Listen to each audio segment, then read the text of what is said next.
মধ্যযুগীয় এক রহস্যময় পাণ্ডুলিপি, যার ইতিহাস জুড়ে ছড়িয়ে আছে অমীমাংসিত সব ঘটনা আর অভিশাপের কাহিনী।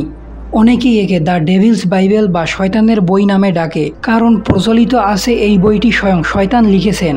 প্রায় 800 বছর পুরনো এই পাণ্ডুলিপি আজও ইতিহাসবিদ, বিজ্ঞানী ও ধর্মতত্ত্ববিদের কাছে এক অনবদ্য ধাঁধা।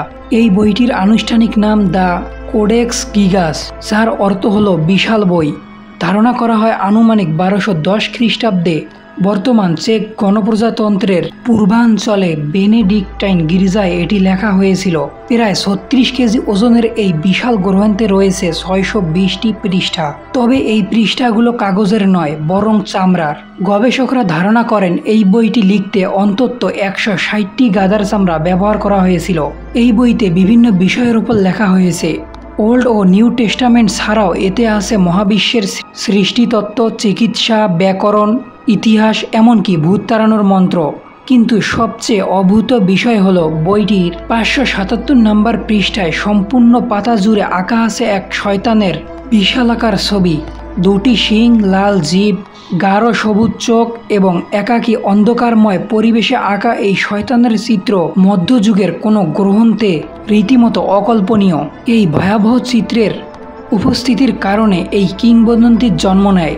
কথিত আছে বেনেডিক্টাইন গির্জায় এক সন্ন্যাসী মারাত্মক অপরাধ করায় তাকে মৃত্যুদণ্ড দেওয়া হয়। তখন তিনি নিজের প্রাণ ভিক্ষা চেয়ে বিনিময়ে এক রাতেই এমন এক বিশাল গ্রন্থে লিখে দেওয়ার কথা দেন, যা মানব ইতিহাসের জন্য অনন্য হবে। রাজা সেই প্রস্তাবে রাজি হন, কিন্তু রাত যত বাড়ে কাজ অসম্পন্নই থেকে যায়। তখন সেই সন্ন্যাসী শয়তানের সাহায্য চান এবং নিজের আত্মার বিনিময়ে বইটি শেষ করে দিতে বলেন।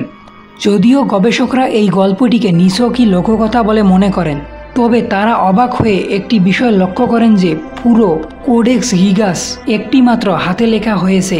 একই রকম কলমের চাপ, অক্ষরের গঠন, লাইনের উচ্চতা এবং মার্জিনের নিখুঁততা রয়েছে, যেন কোনো যন্ত্রচালিত প্রিন্টার দিয়ে তা লেখা হয়েছে। বিজ্ঞানীরা পরীক্ষা করে দেখেছেন এই লেখার ধরন, চিত্র অঙ্কন ও ক্যালিগ্রাফির সূক্ষ্মতা ধরে রাখলে একজন মানুষের একটানা লিখে এই বইটি শেষ করতে 20 থেকে 25 বছর সময় লাগার কথা।